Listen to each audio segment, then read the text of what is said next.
नमस्कार, मी प्रतिभा भार्गव कदम। आज मी तुम्हाला दाखवते कॉर्नपासून भजी। ही भजी खूप छान आणि कुरकुरीत असते आणि पौष्टिकसुद्धा आहे।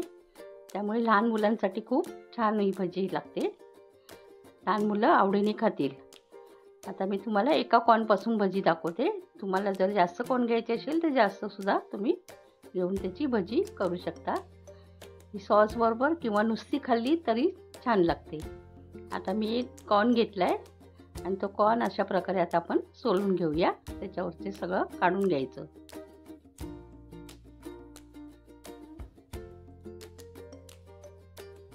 आणि मी आता एका कॉर्नचे 2 तुकडे करणार, कारण आपल्याला बॉईल करायला ठेवायचे। आता एका कॉर्नचे मी हे 2 तुकडे केले आणि एका साईडला मी आता कुकर ठेवते। कुकरमध्ये पाणी घातले आणि त्याच्यामध्ये आता हे कॉर्न आपण बॉईल करायला ठेवून देऊया।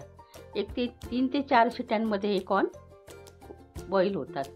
तुम्ही असेच पातेल्यामध्ये बॉईल केलात तरीसुद्धा चालतो, पण त्याला वेळ लागतो। कुकरमध्ये आपल्याला पटकन होऊन जातं। आता हे 4 शिट्ट्या होईपर्यंत आपण दुसरी तयारी करूया। मी एक कांदा घेतलाय, मोठा एक कांदा घ्यायचा आपण, आणि तो कांदा आता आपण बारीक चिरून घ्यायचा। अशा प्रकारे आता मी बारीक चिरून घेते। कांदा तुम्हाला जास्त टाकायचा असेल तर तुम्ही जास्त सुद्धा टाकू शकता। आता इकडे कुकरच्या माझ्या शिट्ट्या झाल्या, या 4 शिट्ट्या आता झालेल्या आहेत। आता मी गॅस बंद करते आणि थोडा वेळ थंड करण्यासाठी ठेवून देते। इकडे कांदा बारीक चिरून घेऊया। अशा प्रकारे हा एक कांदा मोठा चिरून झाला।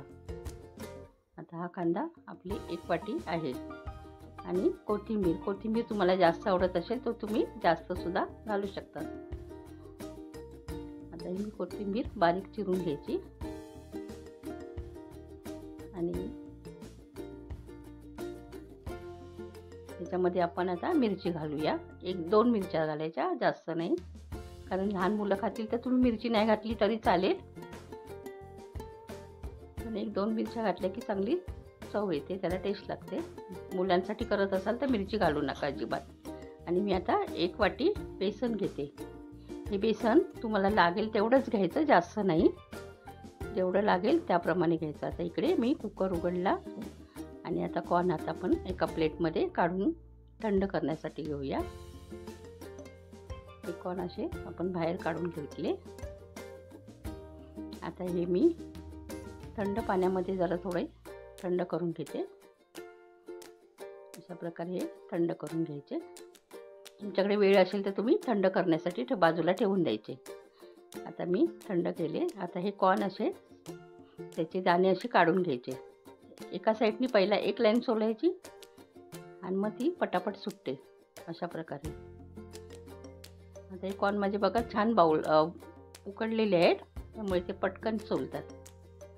अशा प्रकारे हे आता काढून घ्यायचे दाणे आपण।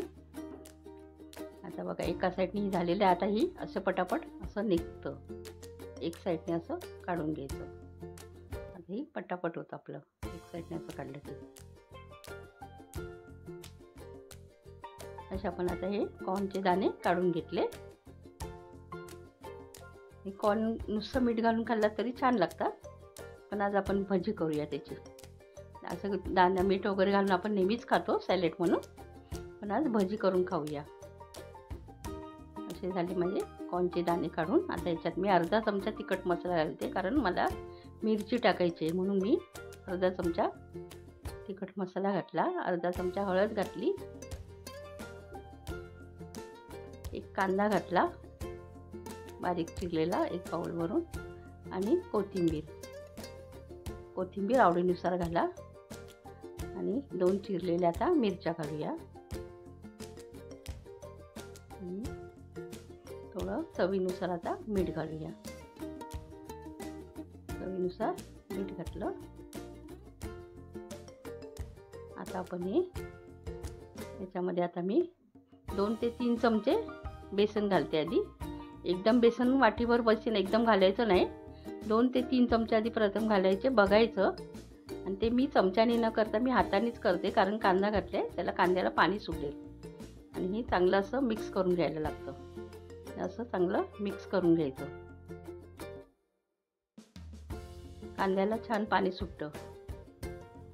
मीठ पण घातले ना, मग मिठाने आणि कांद्याला पाणी सुटतं. त्याच्यामुळे ह्याच्यात पाणी आधी घालायचं नाही, पाणी नंतर आपण बघूया, लागलं तरच घालायचं, नाही तर नाही घालायचं. आणि बेसन जसं लागेल तसं घालायचं, एकदम बेसन घालायचं नाही. आता याला मला आणखीन बेसन लागणार आहे. अजून मी 2 ते 3 चमचे बेसन घालते. पुन्हा मिक्स करून घेते. अशा प्रकारे हे चांगलं मिक्स झालं पाहिजे. आता याला आणखीन थोडं बेसन लागणार आहे.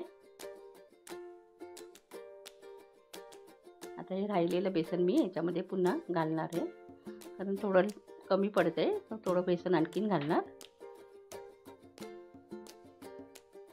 अशा प्रकारे छान मिक्स करून घ्यायचं.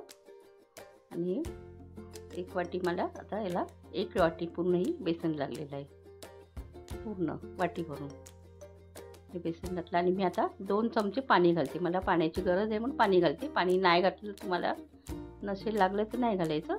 थोडं 2 चमचे घातलं की थोडं चांगलं मिक्स होऊन जातं. बेसन छान मिक्स होतं याच्यामध्ये. मग अशा प्रकारे बघा आता हे छान मिक्स झालं.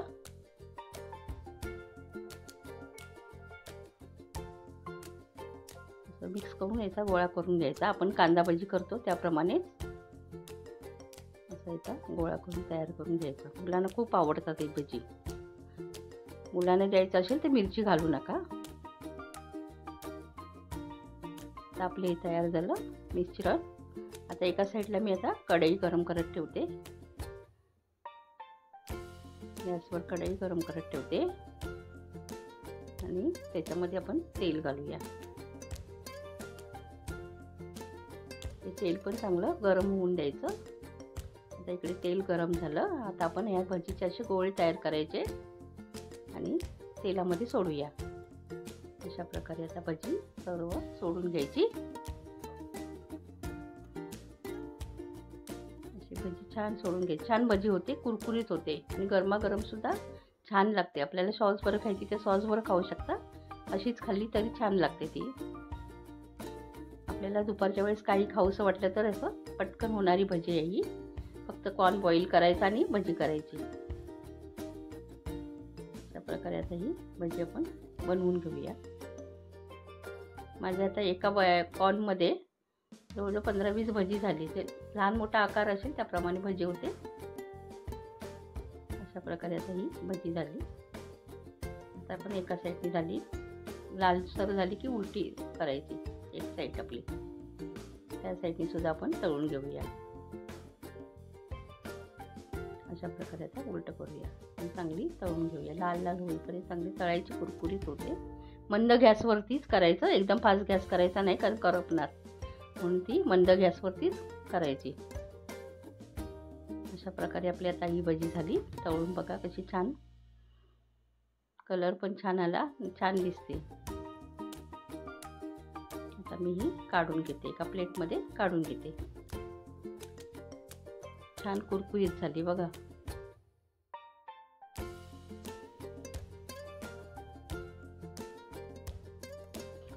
प्रकारे झाली. आता ही भजी आता थोडं आपलं राहिलेलं आहे ते मी आता पुन्हा थोडी भजी ती सोडून घेते तेलामध्ये. याच्या आपल्या 15 ते 20 भज्या तयार झाल्या एका कॉर्नच्या.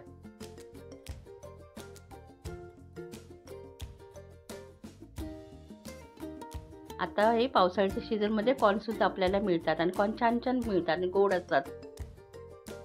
त्यामुळे कॉर्नची भजी खूप छान लागते. गोड तिखट गोड अशी छान लागते. मुलांना तुम्ही टिफिनमध्ये सुद्धा देऊ शकता सॉस बरोबर, किंवा अशी दिलात तरी सुद्धा मुलं आवडीने खातात. अशी झाली माझी ही कॉर्नची भजी तयार. बघा किती छान झाली ना, कलर पण लाल लाल आणि कुरकुरीत झाली आहे बघा. मस्तपैकी ही भजी तयार झाली. आणि आता मी तुम्हाला ही सॉस बरोबर सर्व करते. अशा प्रकारे झाली कॉर्नची भजी तयार. थँक्यू.